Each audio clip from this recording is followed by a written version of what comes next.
And if you don't know what that big thing is, it's a notification bell, so every time a new TE video comes up, you'll be notified when it comes up.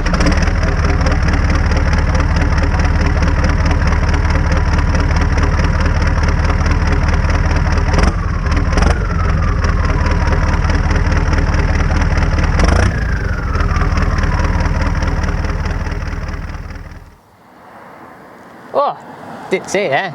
Thomas Edwards, it's me that is. Just looking at William here, but he's not just called William, he's just what the local community have called him William, but he's a Leyland tractor, and he's sat on the edge of a roundabout in Leyland again, just like the Centurion tank was. It's on the edge of a roundabout. And he's got his little trailer and a sign that says made by Leyland. And the type of Leyland tractor is a 245 with a 2.5 3-cylinder diesel.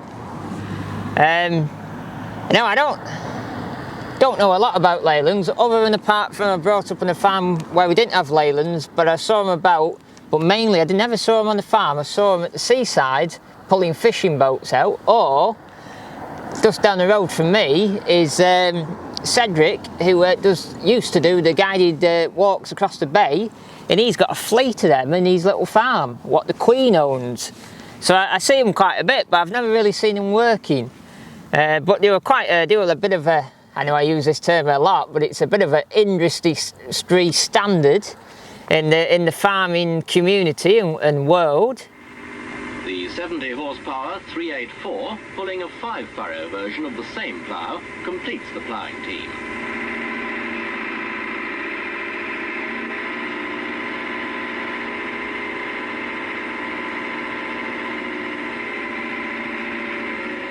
And they came in lots of types, you know, from 2-wheel drive up to 4-wheel drive to actually logging tractors. I've seen big logging tractors of these. Now the history behind Leyland, and Leyland tractors I should say, more the point, Leyland tractors, is originally Leyland tractors was, the whole idea came from Nuffield tractors, where Lord Nuffield, the main man, who was also the guy who had Morris Motors. He had Nuffield and Morris Motors, and Morris Motors went into BMC, and then in '68, so Nuffield, you know, and Lord Nuffield, he had Morris Motors, and it went into BMC. So BMC, and then I think Nuffield Tractors went into BMC as well. It was like a big corporation. But in 1968, Leyland and BMC went together, and it created British Leyland. So, you know, because it was British Motor Corporation, so they took the British off and put Leyland there, so it was British Leyland. And all the way up to about '69, even though when they started to make Leyland tractors, you still use the same Nuffield name on like the side of the bonnet up to '69, and to Leyland sacked the name off and just called it Leyland tractors, you know, so it was saying Leyland, you know, instead of Nuffield. But it's Lily Law. Tell you what, there's a lot of police hanging about Leyland tonight. It's the second one I've seen. Something going on we don't know. So they were made round here, they were made in Leyland, but now some of you go, oh, they were made in Bathgate. Well, they were, but they were made in Bathgate a lot later on. So I think early 80s they went up to Bathgate in Scotland. But originally they were made here in Leyland. That's why Leyland has the stuff it made on its roundabout. So they have a tank, the Centurion tank, they have this Leyland tractor, and they have an iron horse somewhere that way. And I haven't done that yet, I can get TEs, get into that one eventually. When Nuffield when they were Nuffield, they were in poppy red. So when Nuffield went across and it went into British Leyland and Leyland tractors, they went to this two-tone blue colour. You can't really tell on that because it's a bit rusty, but it's like a darker blue and then there's a lighter blue, and I forgot where, I think the lighter blue's on top and the darker blue's on the bottom kind of thing. It's like a two-tone colour. And then eventually, when Leyland tractors went bust altogether, or, you know, it didn't exist anymore, it went to Marshall, and Marshall I think was white. I think Marshall's something to do with David Brown. They were very similar, they were like a white brand, white and black. That was just going off my head then. I think that's what colour they were. But he looked very similar when he went across onto Marshall. Looked much later on, he did look very similar. He kept that design.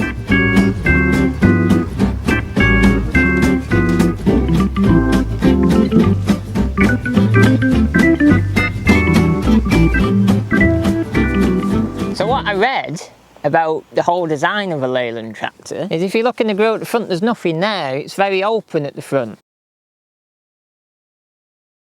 And that's because it was something to do with airflow into the radiator, where the engine's pushed back. It's right back, the engine, you know, right up to the gearbox. And it was something to do with the airflow, and it was also something to do with, they could put the battery in the front so it was out of harm's way, and it was a heavy sort of device, so they put it right at the front, but it was also easy access so you could get it out. And then also in that front bit is the fuel tank, and it's on the top. And then, but it's the fuel tank's high enough that the cool air still goes through the grille in the front and goes to the radiator. I read about, I think it was one of the first tractors to sort of, or like designs, or the tractor company I should say, to incorporate a firewall between the driver and the engine, so he wasn't getting. I think it was heat. I think it was hot heat in front of him. It sort of divided it. Might be wrong here, but that's what I could get the gist of. And they sort of lengthened the frame as well, so they could put the weights on the front, and it was mounted all differently. And then also, if you see the front of the bonnet, it goes down in a sloping like a slope. Now a lot of modern day tractors are very slopey altogether, and I think that was very early technology of a sloping bonnet, and it was to do with so the driver could have better visibility, knew where his front end was. You know, it wasn't something like driving like a Ford Major or something. No, it wasn't bricky up the front. It was sleek, so you could see. And then I read about the air filter. You know, some tractors you see the air filter peeking out the bonnet, you know, like the exhaust is there, but the air filter be peeking out the bonnet.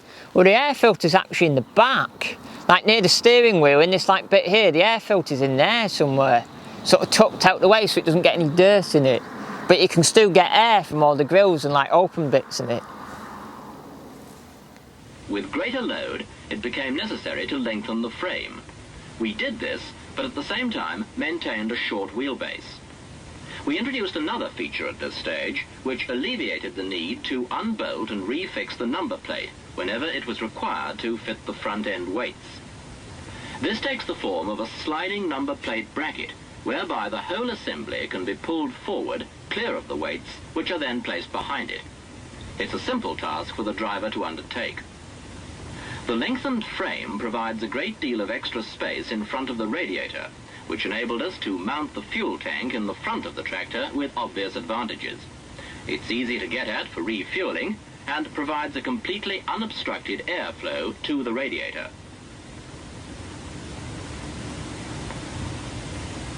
Another piece of equipment which we felt should be moved from its usual position was the battery. Batteries need to be kept cool. They should be easily accessible, and we knew the battery to be a very heavy piece of equipment.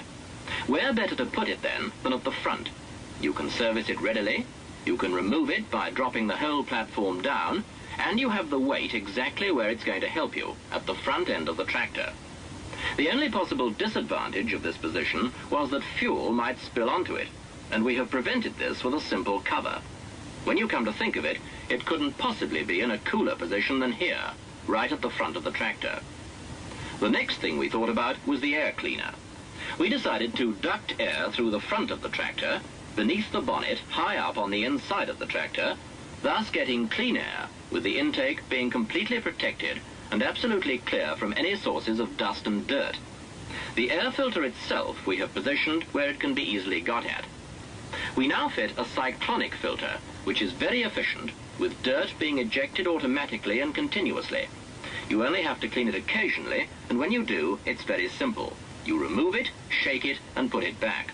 Now, a lot of early Leylands, probably when they were crossover from Nuffield to Leyland, is they didn't have cabs.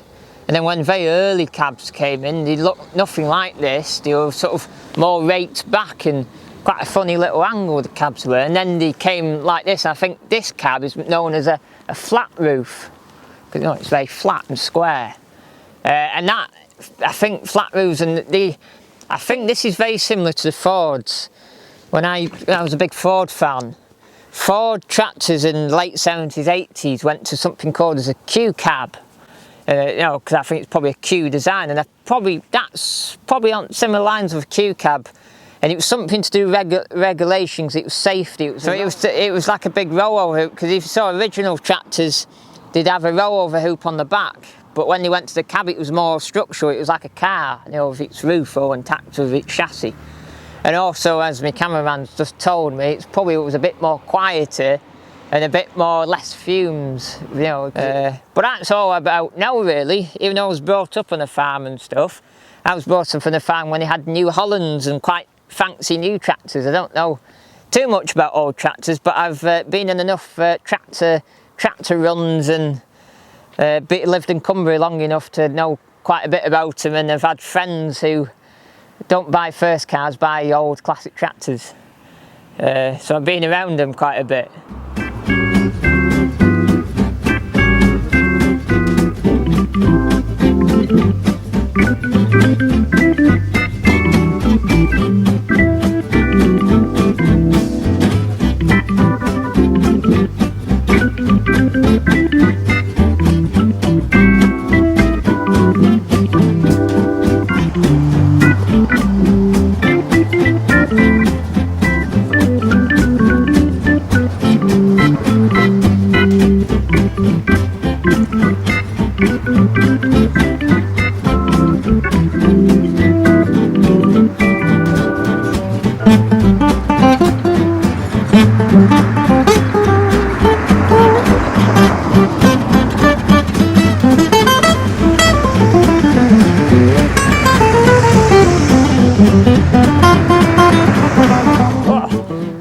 I think that's about everything I can tell you about a Leyland tractor on the edge of a roundabout in Leyland.